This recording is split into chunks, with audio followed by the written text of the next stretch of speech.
مسلمانوں کا بیت المقدس ہے اور قبلہ اول مسلمانوں کا قبلہ اول ہے، اور لائن یہ یہودیوں کا نہیں ہے۔ اگر نہیں پتا تو حضرت فاروق اعظم سے پوچھ لیتا بیت المقدس کے فتح کے موقع پر۔ اور میں آپ کو بتا دوں، آج سارے کہہ رہے ہیں جناب کہ جناب ہمارے میاں صاحب آ رہے ہیں۔ میں نے کہا تمہارے میاں صاحب آ جائیں، مر جائیں، کھپ جائیں، دفع ہو جائیں، اس سے ہمیں غرض نہیں ہے۔ بتاؤ فلسطین کے لیے کیا کر رہے ہو؟ اور ایک کہتے ہیں جناب ہم آزادی کی جنگ لڑیں گے۔ میں نے کہا آزادی کی جنگ لڑنے والے صرف فلسطین والے ہیں جو آزادی کی جنگ لڑ رہے ہیں۔ جب کبھی امت مسلمہ کی بات آئے تو تحریک لبیک امت مسلمہ کے موقف کے ساتھ کھڑی ہوتی ہے اور امت مسلمہ کے ساتھ کھڑی ہوتی ہے، لیکن یہ ہمارے امریکی دلال، یہ یورپی یونین کے غلام، یہ جناب نیٹو کے غلام اور نیٹو کے بوٹ پالشیے اور یہ چابی والے باندر،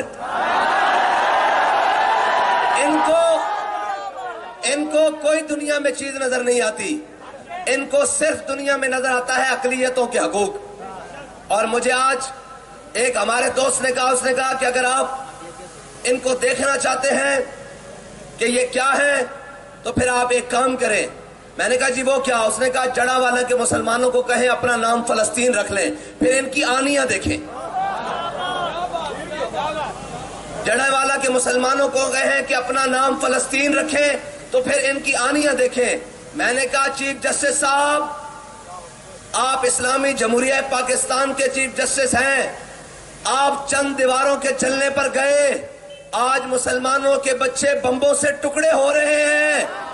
اب کس نے جانا ہے؟ اب کس نے بھیجنا ہے؟ اگر ان کو نہیں تو ہمیں ہی بھیج دو۔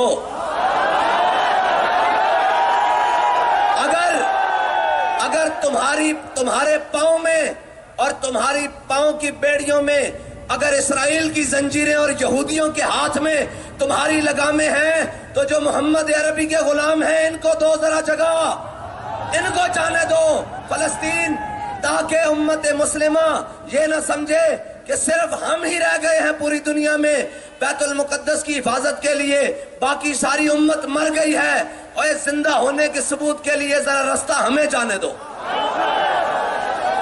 اور پوچھتے ہیں کہ جی آپ کی حکومت ہوتی تو کیا ہوتا؟ میں نے کہا پھر دودھ پیتے فیڈر والے بچے کے ہاتھ میں پتھر نہ ہوتا، پھر اس کے ہاتھ میں غوری اور شاہین ہوتا،